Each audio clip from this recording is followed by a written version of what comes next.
All right, so let's dive into this energy thing. Yeah. This is big what's happening with Russia and their gas supply to Europe. It is. It's huge. Yeah. Russia just shut off the gas completely that flows through Ukraine. Yeah, and you know what's crazy to me? What's that? Is this isn't some like out of the blue shocker. No. Europe's been weaning itself off of Russian gas Right. for years at this point. Yeah, ever since 2014 when Russia annexed Crimea, Right. things started changing. And then, of course, after the invasion in 2022, even more so. Yeah, but there's something about this pipeline shutdown that just feels different. It does. Like it's the end of an era, Yeah, it's a real turning point for sure. for sure.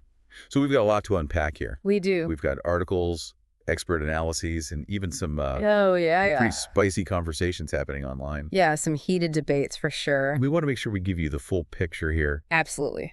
Got to look at it from all angles. So some of the big questions we're going to be considering are who wins, who loses financially? Right. Who's scrambling to adjust? And how does this shake up things globally? Yeah, the whole power dynamic could be shifting. Absolutely. Yeah. So first things first, let's talk about this pipeline. Okay. So Gazprom, which is Russia's huge energy company, Right. they just announced they were halting the gas flow through Ukraine. Yeah, and it's not just any pipeline we're talking about. Right. This is the Urengoy-Pommery-Uzhhorod pipeline, and this was Russia's very first gas route into Europe. Wow. Decades. It's been a crucial artery for energy, and now it's gone, just like that. And this wasn't like a technical malfunction or anything? No. Their 5-year transit agreement just straight up expired. That's right, January 1st, 2025, today. Today? And Ukraine just decided not to renew it. It's a pretty bold move. It is, Oh. especially considering they were honoring the agreement up until the very last day. Right, even with the invasion and everything. Exactly. They could have easily just stopped it all, but they didn't. Mm-hmm. It really shows how determined they are to break free from Russia. Yeah, to chart their own path.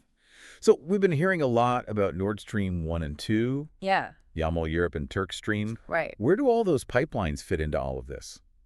So Nord Stream 1 and 2, those are out of commission right now. Okay. And the Yamal Europe pipeline's not being used. That leaves Turk Stream. That's the only pipeline still carrying Russian gas into Europe. So basically this shutdown is cutting off the last major route Pretty much, yeah. that was operational. Hmm. So let's rewind a bit. How did this whole Russia-Ukraine gas relationship get so messy? Well, it really started going downhill after Russia annexed Crimea back in 2014. Okay. That was a major turning point. And Got things it. just haven't been the same since. Right. And then in May of 2022, things escalated even further when Ukraine shut down the gas transit through that Soronivka distribution point. Yeah, that was a big chunk of the gas flow. It was. After that, all the gas was going through the Sudza point. But now, Even that's closed. that's close too. Yeah. So Yeah. let's talk about the money side of things. Yeah. Ukraine's been making a good amount of money from all those transit fees. About $1 billion a year, they estimate. Not bad. Not bad at all. Yeah.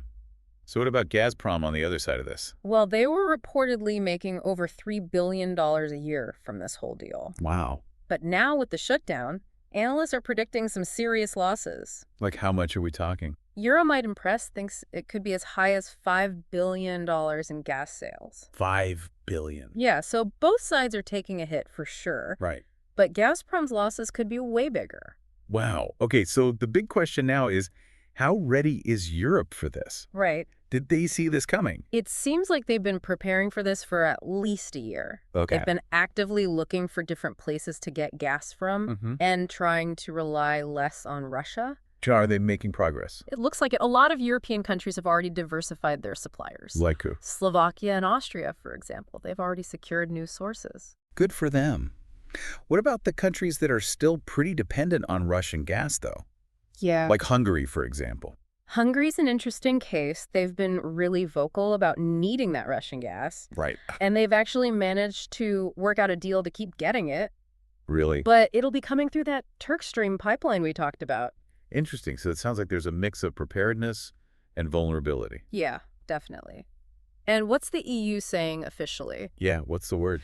They're saying they're ready for this switch. Okay. Now, whether that's completely true remains to be seen, Right. but they've definitely been making preparations. Makes sense. Yeah. But I'm curious, what's the reaction been like on the ground? Yeah. What are people saying? Are people worried, or do they see this as a good thing? Well, it's been pretty mixed, actually. Really? Yeah, for example, the Slovakian Prime Minister, Robert Fico, Okay. he's been really critical of the EU's whole approach to this. Like, what's he saying? Well, he's basically slammed the EU's support of Ukraine. And he's even threatened to retaliate by cutting off backup electricity to Ukraine. That's intense. It is.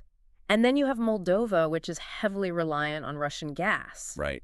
They've declared a state of emergency, Wow. which shows just how vulnerable some countries still are. Yeah, even with all the EU's prep work. Exactly. So this shutdown is causing all sorts of ripple effects. It is. It's not just about energy, it's political too. It's both, Mm. for sure. It brings us to those bigger geopolitical implications. Yeah, let's get into that. This Yeah. has to be shaking things up globally. Absolutely. This move weakens Russia's control over Europe's energy, Right. and it gives Ukraine more power in their fight against Russia. It's a strong message from Europe. It is. They're Yeah. showing that they stand with Ukraine, Yeah, and they're willing to do what it takes to be energy independent. no matter the cost. This whole thing is fascinating. It is. It's like we're watching a major shift in how the world uses and controls energy. We are. It's a big deal. Mhm. And remember, this is just one piece of a very complex puzzle. Right, let's take a quick break, and when we come back, we'll delve deeper into those complexities. Sounds good. We'll talk about what this means for the global energy market, for Russia's economy, and for the future of energy in general. Looking forward to it. All right, we'll be right back. So we know this pipeline shutdown is a big deal, but I want to talk about those ripple effects. You know what I mean? Yeah. What does this mean for the global energy market as a whole? Well, it's definitely shaken things up. Europe moving away from Russian gas. It's forced everyone to rethink their strategies. Yeah. And, going through these articles and analyses, it really struck me how this isn't just about, Yeah. finding new gas supplies. It's bigger than that. It's like a statement. Absolutely. It's a political statement, for sure. Europe showing their solidarity with Ukraine. Right. And their opposition to what Russia's doing. Exactly. Actions speak louder than words, right? That's right. Yeah. And it seems like Russia's been using energy as like a weapon for a while now. Oh, yeah. Especially during the winter when demand is high. They've tried to pressure Europe before. Right. By threatening to cut off supplies. Exactly. But now Europe has options. Like what? Well, they've got access to those liquefied natural gas imports, the LNG imports, Okay. and pipelines from other countries. So they're less vulnerable to those threats now. Much less. But switching to LNG or different pipelines, that's not easy. No, I imagine not. LNG, for example, has to be transported by ship. So you need those specialized terminals and the infrastructure. Right. And the pipelines, they all have different capacities and routes. So It's just a simple swap. not at all. It's a logistical puzzle. So Europe's leaders have a lot to juggle here. They do. They're trying to keep their citizens happy and the lights on. Keep their economies stable. Right. And present that united front in support of Ukraine. And it's not just happening at the government level, is it? Nope. This affects everyday people, too. Absolutely. And that's what makes those online discussions so interesting. What do you mean? You see people worried about their energy bills going up. Makes sense. But then you also see people who are like, we need to ditch Russian gas even if it costs more. It's a moral thing. Exactly. It's a reminder that these big geopolitical decisions, they have real-world consequences. They do for everyone. So what happens to Russia's economy now? That's a good question. They've lost one of their biggest markets for gas. Right. They've built so much of their economic power on exporting energy. And how does this change the global energy landscape? Yeah. Like, are we going to see a scramble for resources? Could this be a chance to build a more diverse and resilient energy system? Those are the million-dollar questions. It's honestly too early to tell. Yeah. We're still in the early stages of this whole shift. But it's definitely a turning point. Oh, yeah, A new chapter in the relationship between Russia and Europe. for sure. And it shows that the power dynamic is changing. How so? Well, energy isn't the weapon it used to be. And for Ukraine, this is a step towards energy independence. It is. And a symbol of their resistance. It's a bold move that could really reshape things. Absolutely. So we talked about how some countries are better prepared than others. Right. Are there any other countries besides Hungary that are still really reliant on Russian gas? Yeah, Bulgaria, for example. Okay. They've been very dependent on Russia, and they're still working on finding other sources. So even though the EU's trying to show a united front, there are still some cracks. Yeah, this has definitely exposed some divisions within the EU on energy policy. It makes you wonder if this could lead to even bigger problems down the line. It could. It highlights those tough choices European leaders are facing. Trying to balance energy security with economic stability and political unity. It's a lot. Yeah. And speaking of tough choices, Yeah. what about Turkey? What about them? They control the flow through that Turk Stream pipeline, right? That's right. And now that the Ukrainian pipeline shut down, They're in a really strategic position. they are. They could really use this to their advantage. Like, They could get concessions from Russia and the EU. it's like they're holding all the cards now. Kinda. Do you think they'll side more with Russia or the West? It's hard to say. It is. Turkish foreign policy has been all over the place lately. They like to play both sides. They do. It'll be interesting to see what they do. So this pipeline shutdown's created a lot of uncertainty, but also a lot of possibilities. Definitely. And it's not just about geopolitics either. What else? There are environmental implications too. That's a good point. Could this actually speed up Europe's move to renewable energy? It could.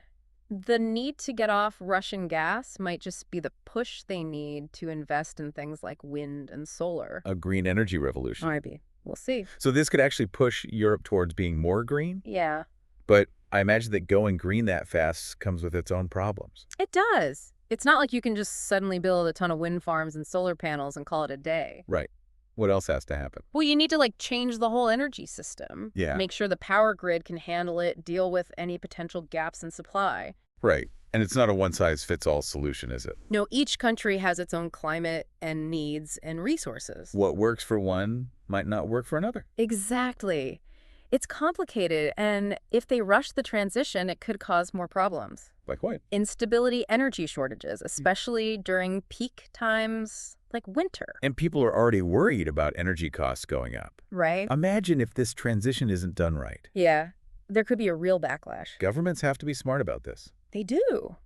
They need policies that protect people, especially those who can't afford big price hikes. It's interesting how energy security has become such a big issue globally. It has. It's become a bargaining chip on the world stage. Like a new kind of power. Exactly. And it's not just about the resources themselves, it's Really? about the control that comes with being the one who supplies the energy. Which brings us back to Turkey.